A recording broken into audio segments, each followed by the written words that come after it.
আল্লাহ বলেন আমি কিয়ামতের ময়দানে ওজনের পাল্লা কায়েম করব, মানুষের আমলনামা ওজন করার জন্য, ইনসাফ কায়েম করার জন্য। কারো প্রতি সামান্য অবিচার করা হবে না। 4 শ্রেণীর সাক্ষী কিয়ামতের ময়দানে দাঁড়িয়ে যাবে। 1 নাম্বার, জমিন সাক্ষী দিবে। এই জন্য জমিনের মধ্যে যখন আমরা চলি, সূরা মুলকের 16 নম্বর আয়াত সব সময় মনে রাখবো, জমিনে হাঁটার সময় মনে রাখবো। আল্লাহ বলেন আমিনতুম মান ফিস সামাই আইয়াখসিফা বিকুমুল আরদা ফাইযা হিয়া তামুর।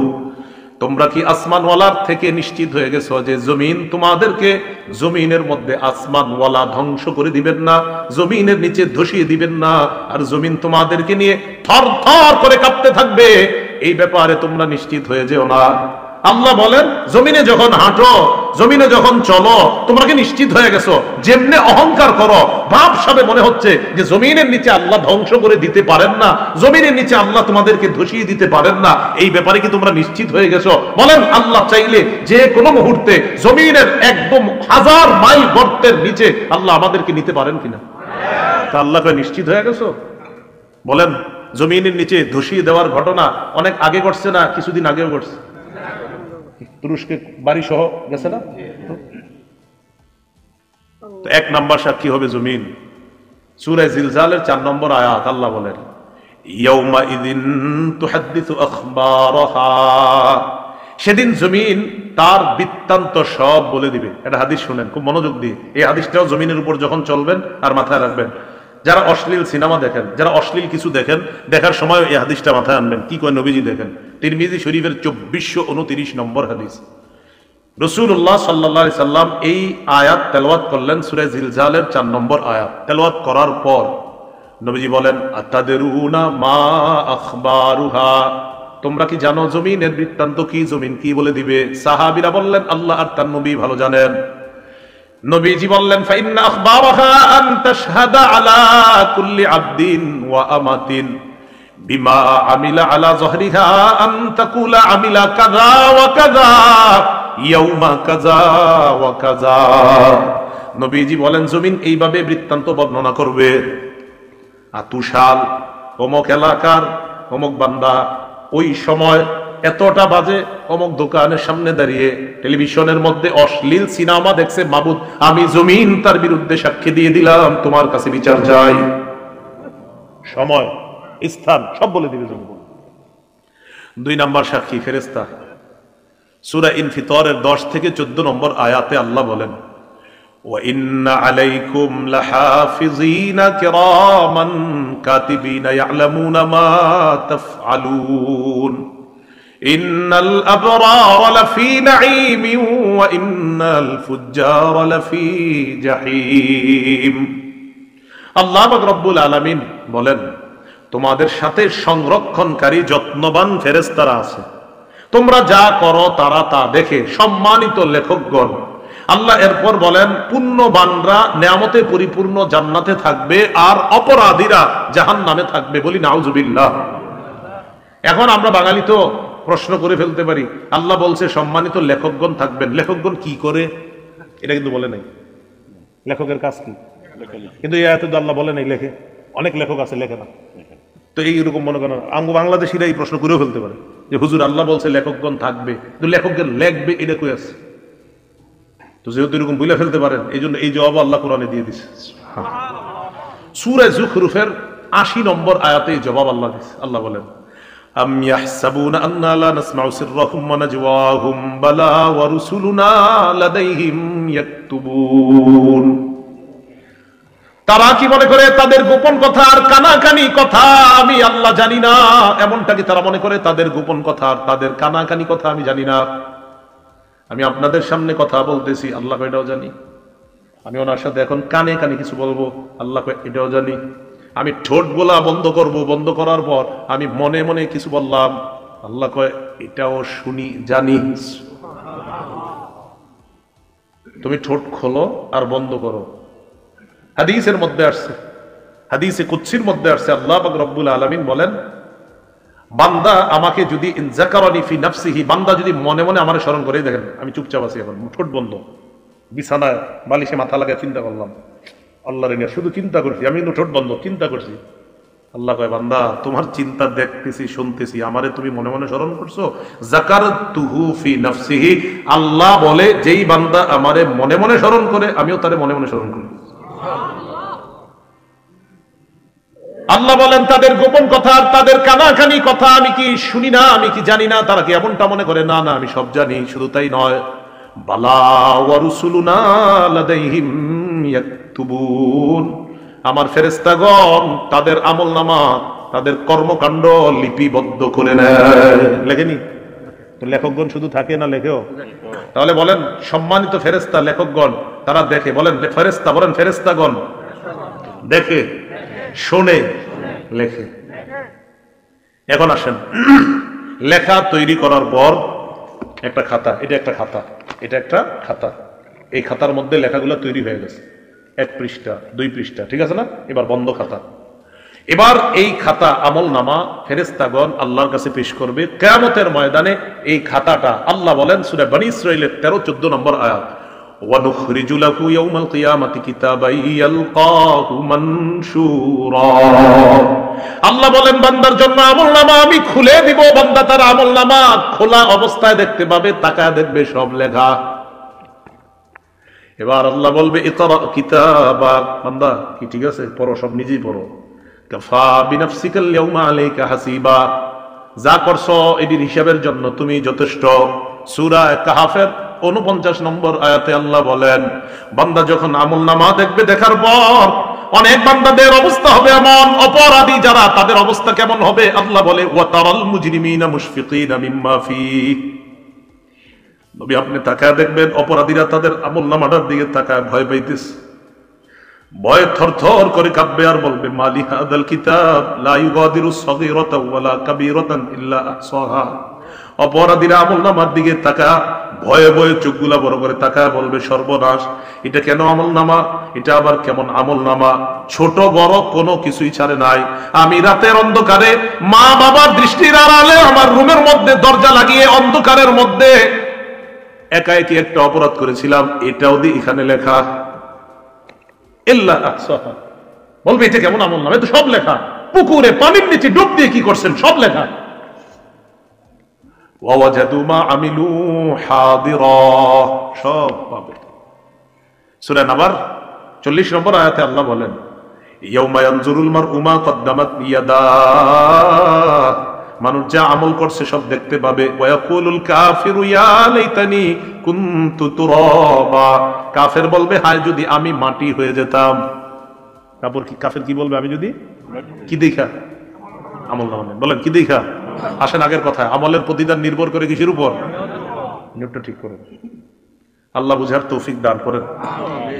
এখন আমলনামা অপরাধী দেখে এইভাবে কাঁপতে কাঁপতে থাকবে থরথর করে। যাক, শেষ হলো এই পর্ব, দ্বিতীয় সাক্ষীর পর্ব। প্রথম সাক্ষী, দ্বিতীয় সাক্ষী ফেরেশতা। তো আজকে থেকে আমরা জমিনে চলার সময় মনে রাখবো যে জমিন আমার সাক্ষী হচ্ছে, আমি কি করছি, কোন সময়, কোন মুহূর্তে, কোন চা স্টলের সামনে দাঁড়িয়ে অশ্লীল কিছু দেখছি, কি করছি, সব জমিন সাক্ষী দিবে। 2, শুধু জমিন না, ফেরেশতারা সম্মানিত লেখকগণ এইখানে আছে, আমার সব কর্মকাণ্ড দেখতেছে, শুনতেছে, লিখতেছে। মনে থাকবে? 3, অঙ্গ প্রত্যঙ্গ। ও মনে আছে মাশাআল্লাহ আপনাদের, অঙ্গ প্রত্যঙ্গ। আচ্ছা এবার সবাই একটু চোখ বন্ধ করেন তো আমার সাথে, করছেন? খোলেন। চোখ বন্ধ করলে কিছু দেখা যাচ্ছে? আচ্ছা একবার একটু ভাবেন তো, আল্লাহ যদি জন্ম থেকে এই 2 চোখ না দিতেন? সূরা ইয়াসিনের 66-67 নম্বর আয়াতে আল্লাহ বলেন ওয়ালাউ নাশাউ লাতামাসনা আলা আ'য়ুনিহিম ফাস্তাবাকুস সিরাতা ফাআন্না ইউসিরুন। আল্লাহ বলেন আমি যদি চাইতাম তাদেরকে আমি আল্লাহ তাদের আলো লুপ করে দিতে পারতাম, চোখের আলো লুপ করে দিতে পারতাম, চোখের আলো সরিয়ে দিয়ে আমি আল্লাহ যদি তাদের চোখগুলা চেহারার সাথে মিশিয়ে দিতাম, চলতে চাইলেও তারা চলতে পারতো না। একটু চিন্তা করে দেখো তোমার এমন করলে কেমন হতো। এরপরে আয়াতে বলে ওয়ালাউ নাশাউ লামাসাখনাহুম আলা মাকানাতিহিম, আমি যদি তাদের অঙ্গগুলা বিকৃত করে দিতাম, আমি যদি তাদের চেহারা বিকৃত করে দিতাম, হাত পা অঙ্গহানি করে দিতাম, হাত যদি না থাকতো সুদের টাকা ধরতো না, পা যদি না থাকতো পা দিয়ে খারাপ কাজ করতে যাইতো না। আল্লাহ বলেন আমি এগুলা দিলাম, তো তুমি কি করতেছো এগুলা? আমি যদি না দিতাম কি করতাম? ফামাস্তাতাউ মুদিয়া, সামনেও যেতে পারতা না, ওয়ালা ইয়ারজিউন, পিছেও আসতে পারতা না, কি করতা তুমি? তখন আল্লাহ বলেন এতগুলো আমি জিনিসগুলা দিলাম আর তুমি খারাপ কাজ করলা। সূরা ইয়াসিনের 65 নম্বর আয়াতে কি বলে দেখেন, আল্লাহ তাকে কিয়ামতের মাঠে জিজ্ঞাসা করবে, এই এটা করছো ওইটা করছো? কয় না আল্লাহ করি নাই। বললেন আল্লাহ করো নাই না। আল ইয়াউমা নাখতিমু আলা আফওয়াহিহিম, মুখে মোহর মেরে দিন। মোহর মারার পর আল্লাহ বলেন ওয়া তুকাল্লিমুনা আইদিহিম, তাদের হাত আমি আল্লাহর সাথে কথা বলবে। একটু চিন্তা করে দেখেন, হাত যদি আল্লাহকে বলে আল্লাহ এই হাত দিয়ে ঘুষের টাকা সুদের টাকা ধরছে। নিয়ম হলো কেউ যদি কথা বলে এটার বিপক্ষে, কথা বলার পর ওই কথার পক্ষে সাক্ষীর প্রয়োজন হয়, তাহলে আল্লাহর সাথে হাত কথা বললো, এবার সাক্ষী কি? ওয়া তাশহাদু আরজুলুহুম বিমা কানু ইয়াকসিবুন, পা সাক্ষী দিয়ে বলবে আল্লাহ হাত যা যা বলছে আমি পা হাতের পক্ষে সাক্ষী দিয়ে দিলাম। একটু চলেন না রাস্তা হাইটে, একটু ভাবেন না নিজের যে আমার চোখ যা করবে, আমার হাত যা করবে, আমার হাত আল্লাহরে বলবে। বলার পর এরকম হতে পারে যে বান্দা কইতে পারে আল্লাহ হাত বলছে সাক্ষী কই, বান্দার তো মুখ বন্ধ, তো বান্দা বলতে পারে আল্লাহ আমার হাত বলছে, হাত যে বলছে এটা সাক্ষী কই, পা বলবে আমি সাক্ষী। আরেকটু সামনে যান দেখেন আরো কেমন আয়াত, সূরা হামিম আস-সাজদা 20-21 নম্বর আয়াতে আল্লাহ বলেন হাত্তা ইযা মা জাউহা, এগুলো যখন জাহান্নামের কাছে যাবে, যখন জাহান্নামে ফালাবে আল্লাহ, শাহিদা আলাইহিম সামউহুম, কান সাক্ষী দিবে, ওয়া আবসারুহুম, চোখ সাক্ষী দিবে। এরপর কি বলে দেখেন ওয়া জুলুদুহুম বিমা কানু ইয়ামালুন, এদের চামড়াগুলোও সাক্ষী দিয়ে দিবে, চামড়া সাক্ষী দিবে। বান্দা বলবে ওয়া ক্বালু লিজুলুদিহিম লিমা শাহিদতুম আলাইনা, বান্দা বলবে ও চামড়া তুমিও সাক্ষী দিলা, তুমি আবার কেমনে সাক্ষী দাও? চামড়া জবাব দিবে আনতাকাল্লাহুল্লাযী আনতাকা কুল্লা শাই, যে আল্লাহ যারে চায় কথা বলাইতে পারেন ওই আল্লাহ আমি চামড়াকে কথা বলার ক্ষমতা দিয়ে দিয়েছেন। কিছুক্ষণের জন্য ভাইবা দেখেন, এই হাত, এই পা, এই চোখ, এই চামড়া আপনার শত্রু। কিছুক্ষণের জন্য ভাবেন কেমনে, যদি আপনি খারাপ কাজ করেন তো এরাই আপনার বিরুদ্ধে সাক্ষী দিবে, এরাই কথা বলবে। আপনি অন্য সাক্ষীর কি দরকার? কথার কথা, জমিনের সাক্ষীর কথা শুনলেন, ফেরেশতাদের কথাও শুনলেন, তো এদেরকে রাখেন না, আপনার সাথেই তো সাক্ষী ঘুরতেছে। এই যে আমার হাত, পা, চামড়া সবই তো সাক্ষী। এই হলো তৃতীয় সাক্ষী। চতুর্থ সাক্ষী, প্রধান সাক্ষী, একমাত্র সাক্ষী, যার অন্য কোনো সাক্ষী দরকার ছিল না, তিনি কে? কিন্তু আল্লাহ সিস্টেম সবকিছু করেন, আল্লাহর এটা পদ্ধতি, সিস্টেম। এ দেখো বান্দা আমি তোমার উপর কোনো জুলুম করছি না, তুমি যা করছো এই তোমার হাত সাক্ষী দিচ্ছে, তুমি যা করছো ফেরেশতা সাক্ষী দিচ্ছে, তুমি যা করছো জমিন সাক্ষী দিচ্ছে, বান্দা আমি তোমার উপর কোনো জুলুম করি নাই, এগুলো আমার দরকার ছিল না, আমি আল্লাহ, আরে সাক্ষী হিসাবে আমি আল্লাহই তো যথেষ্ট, আমি তো দেখতেছি তুমি কি করো আর না করো। সূরা হামিম আস-সাজদা আল্লাহ বলছো আওয়ালাম ইয়াকফি বিরাব্বিকা আন্নাহু আলা কুল্লি শাইইন শাহীদ, তোমার এতটুকু কি যথেষ্ট না যে তোমার কর্মকাণ্ডের ব্যাপারে সবচেয়ে প্রধান সাক্ষী আল্লাহ? আর কি সাক্ষী তুমি চাও? আল্লাহ তো সব সময় তোমাকে পর্যবেক্ষণ করতেছে তুমি কি করো আর না করো, তো অন্যগুলো তুমি বাদ দাও। সূরা আলী ইমরানের 5 নম্বর আয়াতের অনুবাদটা বলবো, এই অনুবাদটা আপনারা ডেইলি কয়েকবার একজন আরেকজনকে বলবেন, নিজের বিবিরও বলবেন, পরিবারের ছেলে মেয়েদেরকে কয়েকবার পারলে শোনাবেন। আয়াতটা পড়ি এরপরে অনুবাদটা বলবো। আল্লাহ বলেন ইন্নাল্লাহা লা ইয়াখফা আলাইহি শাইউন ফিল আরদি ওয়ালা ফিস সামা, বলেন আমার সাথে, নিশ্চয়ই আল্লাহর কাছে আসমান জমিনের কোনো কিছু গোপন থাকে না। সন্তান কলেজে যাইতেছে, বলে দিবেন বাবা আল্লাহর কাছে আসমান জমিনের কোনো কিছু গোপন থাকে না, গোপনে কিছু করো না। মেয়েটা যাইতেছে, বয়স বালেগা হয়ে গেছে, বাইরে যাওয়ার সময় বলে দিবেন মা আমি বাবা আছি, তোমার মা আছে, হয়তো আমরা তোমার সামনে থাকি, তুমি কিছু করো না, হয়তো আমাদের অগোচরে তুমি কোনো অন্যায় করতে পারো, তবে একটা কথা মনে রাখো আল্লাহর কাছে আসমান জমিনের কোনো কিছু গোপন থাকে না। তুমি যা করবা ভালো করো এটাও আল্লাহর কাছে জানা আছে আল্লাহর, তুমি যদি খারাপ করো এটাও আল্লাহর জানা আছে। আল্লাহর কাছে কোনো কিছু গোপন না, তুমি যা যখন যেভাবে করো সব আল্লাহ জানে। এই আয়াতটা প্রতিদিন কয়েকবার একজন আরেকজনে শোনাইবেন অনুবাদটা, যে সূরা আলী ইমরানের 5 নম্বর আয়াতে আল্লাহ বলে দিয়েছেন নিশ্চয়ই আল্লাহর কাছে আসমান জমিনের কোনো কিছু গোপন না।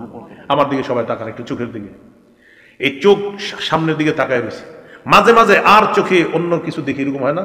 আরে হয় কিনা মনে করেন তাকায় রয়েছে কিন্তু আর চোখে কিছু দেখে ফেললাম, আবার চোখ সরে ফেললাম। আল্লাহ বলে ইয়ালামু খাইনাতাল আয়ুন, এই বান্দা তুমি যে চোখের খেয়ানত করলা না, এই যে ঠুস করে কি একটা করলা, এটাও আমি জানি। তুমি কি করো? আরে তুমি করোটা কি? আল্লাহ আমাদেরকে বুঝার তৌফিক দান করেন। এখন আমার আমল নামা আমাকে দেওয়া হবে, সাক্ষীদের কাজ শেষ। এবার হয়তো ডান হাতে হতে পারে আমল নামা, না হয় বাম হাতে। আল্লাহ বামপন্থী থেকে এই মুহূর্তে আমাদের কারো নাম থাকলে আল্লাহ যেন কেটে দেয়। ডান হাত ওয়ালা যাদের আমল নামা আল্লাহ ডান হাতে দিবে, তাদের কাতারে আমাদের সবার নাম যেন আল্লাহ এখনই লিখে দেয়। সম্ভব না, সম্ভব না, এক মুহূর্ত জাহান্নামের আযাব সহ্য করা সম্ভব না। সূরা হাক্কার 19 থেকে 31 নম্বর আয়াতে আল্লাহ বলেন, ফাআম্মা মান উতিয়া কিতাবাহু বিয়ামিনিহি, আমল নামা ডান হাতে দেওয়া হবে যাদের একদল। তো দেওয়ার পর পরীক্ষার রেজাল্ট ভালো হইলে কি করেন? খুশিতে আরেকজনকে নিয়ে দেখান, আব্বা দেখেন এই সেই। আমল নামা ডান হাতে পাওয়ার পর সে দৌড়ে পরিচিত জনদের কাছে যাবে, যাওয়ার পর বলবে ফায়াকুলু হা উমকরাউ কিতাবিয়া, পরিচিত জনদেরকে বলবে যে দেখো আমল নামা আমার পেয়ে গেছি, একটু তোমরাও পড়া দেখো, আল্লাহ আমারে পাশের খাতায় নাম দিয়ে দিছে, তোমরা একটু পড়া দেখো আমি পাস, আমার ডান হাতে দিয়ে দিছি। একটু চিন্তা করেন যে আল্লাহ যেন আমারে এটাই করে কিয়ামতের মাঠে, আমাদের সবাইয়ের জন্য এটাই করে। তো এটা বলার পর ওই বান্দার আমল নামা ডান হাতে দিবে, দেওয়ার পর বান্দা বলবে ইন্নী জনান্তু আন্নী মুলাকিন হিসাবিয়া, জানো আমি বিশ্বাস করেছি দুনিয়াতে থাকতে যে আজকের এই হিসাবের মুখোমুখি আমার হতে হবে, এই বিশ্বাস আমার ছিল। আলহামদুলিল্লাহ হিসাব নেওয়ার পর আমার রব আমার ডান হাতে আমল নামা দিছে। তো এটা হওয়ার পর আল্লাহ বলে ফাহুয়া ফি ঈশাতির রাদিয়া, সন্তুষ্টজনক অনন্তকালের আরাম আয়েশের মধ্যে ওই বান্দা অবস্থান করবে। ফি জান্নাতিন আলিয়া, উচ্চ জান্নাতের মধ্যে। কেমন জান্নাত? কুতুফুহা দানিয়া, এত সুন্দর বাগানের মধ্যে থাকবে যেই বাগানের ফল ওই জান্নাতি পারবে আর খাবে। আরে না না, পারাও তো একটা কষ্টের ব্যাপার। আমি কি জান্নাতে তারে কষ্ট করার জন্য দিছি না? আমার বান্দার ফল খাইতে মন চাবে, ফলটা তার মুখের কাছে চলে আসবে। এখন দেখেন কি কয় পরে, কুলু ওয়াশরাবু হানিআম বিমা আসলাফতুম ফিল আইয়ামিল খালিয়া। এরপর তাকে বলা হবে বান্দা খাও, পান করো, স্বাচ্ছন্দ্যে আরামে যেমনে মন চায় খাও। দুনিয়াতে কিছুদিন কষ্ট করেছিলা, রাতে শীতের রাত ল্যাপটা ফালায়া দিয়া মসজিদে ফজর করেছিলা, রাতে ঝড় বৃষ্টি হচ্ছে, তুমি সবাই না গেল তুমি গিয়েছিলা মসজিদে, গিয়ে দেখছো শুধু ইমাম মুয়াজ্জিন আর দুই একজন আছে, মাশাআল্লাহ তুমিও গিয়েছিলা বান্দা, একটু কষ্ট করেছিলা, 40 বছর 50 60 বছর কষ্ট করেছিলা, তো করেছিলা তো এখন তুমি গাছ থেকে পাইরা ফল খাবা মানি না? না, তোমার যেভাবে যখন যেমনে মন চায়, শুধু মন চাইবে, আসতে দেরি হবে না। বাস তুমি ফেলে আসা জীবনে যা করেছো এর প্রতিদান আমি আল্লাহ তোমাকে দিয়ে দিলাম। এলো ডান হাতের আমল নামা। ও আম্মা মান উতিয়া কিতাবাহু বিশিমালিহি, সাক্ষীদের সাক্ষী নেওয়ার পর আরেক দল মানুষের আমল নামা বাম হাতে দেওয়া হবে। বাম হাতে দেওয়ার পর ওই বান্দা বলবে ইয়া লাইতানি লাম উতা কিতাবিয়া, হায় আমার আমল নামাটা যদি আমাকে দেওয়া না হতো। পরীক্ষায় ফেল করার পর অনেকে চিন্তা করে হায় যদি আমার এই পরীক্ষার রেজাল্টটা নাই জানতাম, আহারে এই পরীক্ষাটা যদি কোনো মতে বাদ হয়ে যেত, একটা পরীক্ষা দিছে ভালো হয় নাই, তো চিন্তা করে এটা যদি কোনো মতে বাদ হয়ে যেত, ঘোষণা করতো যে এই পরীক্ষা আবার দিতে হবে। কিয়ামতের ময়দানে বান্দা আমল নামা দেখবে, বাম হাতে দেখার পর বলবে ইয়া লাইতানি লাম উতা কিতাবিয়া, আমার আমল নামা যদি আমাকে দেওয়া না হতো। ওয়ালাম আদরি মা হিসাবিয়া, আমার হিসাবটা যদি আমি জানতে না পারতাম। ইয়া লাইতাহা কানাতিল কাদিয়া, হায় মরণ যদি আমার শেষ ফয়সালা হতো, মানে মরার পর যদি আমি মাটি হয়ে যেতাম, আর যদি এখানে আসতে না হতো তাহলে তো সব হয়ে যেত, বেঁচে যেতাম। তখন কি বলবে জানেন? মা আগনা আন্নি মালিয়া, আমার কত টাকা পয়সা ছিল কোনো কাজে আসলো না।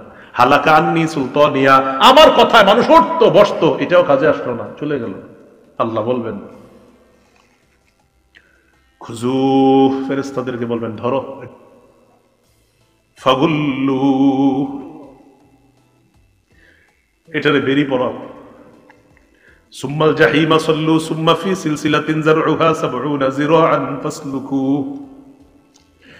শিকল দিয়ে বাঁধো, যে শিকলের গজ হবে 70 গজ। তাফসীরের কিতাবে আছে নাক দিয়ে শিকল ঢুকিয়ে পিছনের রাস্তা দিয়ে বের করে পুরাটা শরীরের মধ্যে পেঁচায়া এই ব্যক্তিকে এইভাবে ধাক্কা মেরে জাহান্নামে ফেলে দেওয়া। বলছিলাম আমার আপনার আমল নামা এটা হয়তো ডান হাতে দেওয়া হবে, না হয় বাম হাতে। তাই আমল আমরা দুনিয়াতে যারা করছি মুসলমান, আমাদের আমলগুলো যেন শুদ্ধ হয়, আর আমলের নিয়তটাও যেন শুদ্ধ হয়। 1 টাকা দান করি সেটাও শুদ্ধ নিয়তে দান করব, 1 লক্ষ টাকা সেটাও পরিশুদ্ধ নিয়তে দান করব, 1 কোটি টাকা এটাও শুদ্ধ নিয়তে দান করব, কাউকে দেখানোর জন্য না। সহিহ বুখারীর বর্ণনায় আসছে 2118 নম্বর হাদিস, আম্মা জান আয়েশা সিদ্দিকা রাদিয়াল্লাহু তাআলা আনহার বর্ণনা। তিনি বলেন, ইয়াগজু জাইশুনিল কাবা, নবীজি সাল্লাল্লাহু আলাইহি সাল্লাম বলেছেন, এক জামানায় একদল মানুষ কাবা ধ্বংস করার উদ্দেশ্যে রওনা করবে, নাউজুবিল্লাহ। ইউখসাফু বিআউয়ালিহিম ওয়া আখিরিহিম, তাদের পূর্বাপর সামনের পিছনের সব মানুষগুলারে ধ্বংস করে দেওয়া হবে, গজব আইসা ধ্বংস করে দিবে। আম্মা জান আয়েশা বলেন, আমি বললাম, ইয়া রাসূলুল্লাহ, ফিহিম আসওয়াকুহুম ওয়া লাইসা মিনহুম, এদের মাঝে এমনও মানুষ আছে যারা তাদের বাজারের পণ্য সামগ্রী ইত্যাদি নিয়ে যাচ্ছে, আবার যারা তাদের অন্তর্ভুক্ত না। মনে করেন 100 জন রওনা করছে, এর মধ্যে 50 জন কাবা ধ্বংসের নিয়ত, আর 50 জন ভালো মানুষও তো থাকতে পারে হুজুর। নবীজি বললেন, আয়েশা, সবাইরই ধ্বংস করবে আল্লাহ, সবাইরই, ভালোগুলাও ধ্বংস হবে। তারপর এখানে নিয়ত কাদের ছিল ভালো, কারা কাবা ধ্বংসের নিয়তে গিয়েছে আর কারা ভালো নিয়ত ছিল এখানে, এটা তো আল্লাহ জানেন। ওই নিয়ত অনুযায়ী কিয়ামতের মাঠে তাদেরকে ফলাফল দিয়ে জান্নাত দেওয়া। কথা মনে থাকবে তো? তাহলে নিয়তের উপর আমলের প্রতিদান নির্ভর করে। সহিহ বুখারীর বর্ণনা 123 নম্বর হাদিস, রাসূলুল্লাহ সাল্লাল্লাহু আলাইহি সাল্লাম বলেন, মান কাতালা লিতাকুনা কালিমাতুল্লাহি হিয়াল উলিয়া ফাহুয়া ফি সাবিলিল্লাহ, এক ব্যক্তি আল্লাহর রাস্তায় লড়াই করে, এক ব্যক্তি আল্লাহর রাস্তায় লড়াই করে। তো আল্লাহর রাস্তায় যিনি লড়াই করতেছে, উনি কোন নিয়তে আল্লাহর রাস্তায় লড়াই করতেছে এটা জানে কে? তো কোন ব্যক্তি যদি আল্লাহর রাস্তায় এই নিয়তে লড়াই করে, আল্লাহর কালিমা এটা যেন পৃথিবীর মধ্যে বিজয় লাভ করে, ইসলাম যেন বিজয় হয়ে যায়, এই নিয়তে যদি লড়াই করে, তাহলে সে প্রকৃত আল্লাহর রাস্তার মুজাহিদ বলে গণ্য হবে। কেন বলেন তো? নিয়ত পরিশুদ্ধ। বলেন, নিয়ত পরিশুদ্ধ। এই জন্য মনে রাখতে হবে, রাসূল সাল্লাল্লাহু আলাইহি সাল্লাম বলেছেন, রুব্বা কাতিলিন ফি সাফাইনে আ'লামু বিনিয়াতিহি, আল্লাহু আ'লামু বিনিয়াতিহি। যুদ্ধের ময়দানে সারিবদ্ধ 2 কাতারের মধ্যে মুজাহিদরা দাঁড়িয়ে আছে, কত মুজাহিদরা শহীদ হচ্ছে, এরা প্রকৃত শহীদ কিনা এটা আল্লাহ জানেন, কারণ কোন নিয়তে শহীদ হয়েছে এটা জানেন আল্লাহ। যদি বীরত্ব দেখানোর নিয়তে শহীদ হয়ে থাকে তাহলে তো নিয়ত খারাপ, যদি বাহবা পাওয়ার আশায় শহীদ হয়ে থাকে তাহলে তো নিয়ত খারাপ। হ্যাঁ, আল্লাহর দ্বীন দুনিয়াতে বিজয় হোক, এই নিয়তে যারা শহীদ হয় তারাই তো প্রকৃত শহীদ। তাহলে কি বুঝলাম? শাহাদাত নামক ইবাদত, নামাজ নামক ইবাদত, আল্লাহর দ্বীন পৃথিবীতে বিজয় হবে এই ইবাদত, রোজা নামক ইবাদত, হজ নামক ইবাদত, যাকাত নামক ইবাদত, সদকা নামক ইবাদত, আমাদের ছোটখাটো ইবাদত, সব ইবাদত, সব আমলের আগে কি শুদ্ধ হইতে হবে? আল্লাহ আমাদের সকলকে পরিশুদ্ধ নিয়তের সাথে যেন আমলগুলা করতে পারি, আল্লাহ তৌফিক দান করবেন। হযরত মুনাজাত করবেন ইনশাআল্লাহ, আখেরি মুনাজাত, আমরা মুনাজাতে অংশগ্রহণ করব। একজন একটা প্রশ্ন দিয়েছেন, প্রশ্নটা কোনো মাদ্রাসার আলেমকে গিয়ে করবেন। হ্যাঁ, যিনি দিয়েছেন কোনো মাদ্রাসার আলেমকে করবেন, প্রশ্ন উত্তর দিয়েন না, ইউটিউবাররা আছে না, ঝামেলা লাগাইব। প্রশ্ন দিবেন না, প্রশ্ন মাদ্রাসায় গিয়ে করবেন। একজনে লেখছেন একটা জিনিস, ওইটা সঠিক না, একজন একটা জিনিস লেখছেন আর কি, এটা বলা সঠিক না। যিনি লেখছেন বাস আপনি জেনে নিয়ে আপনি অন্যদেরকে জানাই দিবেন, এটা বলা সঠিক না, যেটা লেখছেন আর কি বাস। আবার আরেকজনে দেখেন না, কিন্তু আমি লিয়ে নিলাম, যেটা লেখছেন এখানে এটা সঠিক না, যে বিষয়টা ওনারা বলে দিবেন, অনেকে জানে না তো এই জন্য বলে ফেলে, তো এটা সঠিক না, এই বিষয়টা এখানে সঠিক না, এটা বলাও ঠিক না, এটা করাও ঠিক না, এটা সঠিক না, এই বিষয়টা। তো যিনি জানার জন্য দিয়েছেন, নিশ্চয়ই আপনি কোথাও দেখছেন এটা বলে, বাস তাদেরকে জানিয়ে দিবেন, ভাই কথাটা সঠিক না, ঠিক আছে না? ইনশাল্লাহ আমরা কোনো ফেতনা যাবো না। তো ঠিক আছে, হুজুর ইনশাল্লাহ দোয়া করবে। দোয়ার পরে আমাকে বলছে একটা ঘোষণা দেওয়ার জন্য, ওই আপনার আমি যেই পদ্ধতিতে বয়ান করি ওই পদ্ধতিতেই বয়ানগুলা লিপিবদ্ধ করা হয়েছে, প্রায় 8-9 খণ্ড হয়ে গেছে, এর মধ্যে 3 খণ্ড ছেপে গেছে।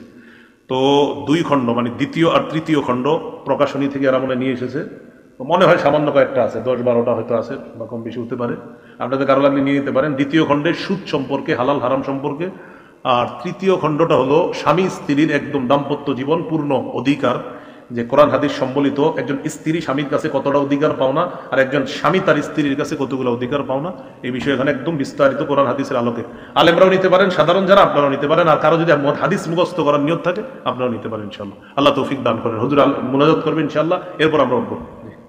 আসসালামু আলাইকুম ওয়া রাহমাতুল্লাহ।